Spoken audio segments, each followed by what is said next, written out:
Man iekšā ir sēdējis traucēklis. Es nevarēju noformēt savu projektu, kas ir saistīts ar palīdzību cilvēkiem. Es apzinos, cik labs un jaudīgs ir mans projekts. Bet šis traucēklis neļāvies man iegūt vēlamus rezultātus savā projektā. Es darīju ļoti daudz, bet uzlabojumu nebiju redzējis. Es stāvēju uz vietas. Viss bija greizi. Pie ievas es atnācu ar tādu sajūtu, ka tukšums krūtīs, kas bija prasījis ļoti daudz enerģijas un atņēmis dzīves prieku un mierīgumu. Bija diezgan bezpalīdzīgs stāvoklis. Izpratni par sevi man ir palīdzējusi hipnoterapeite Ieva Rosne.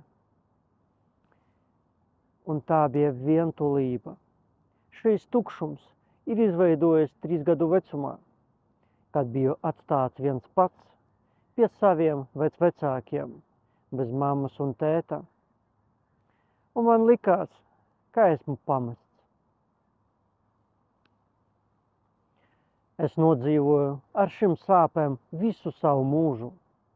Ieva ir palīdzējusi atklāt un izdziedināt šo piemirsto.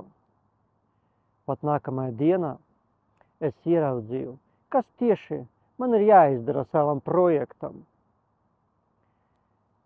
Paldies jums!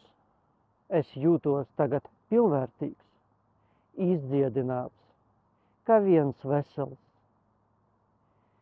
Ja jūs nevarat tikt pāri savām grūtībām, neatlieciet sevi, neatlieciet savu dzīvi uz vēlāko.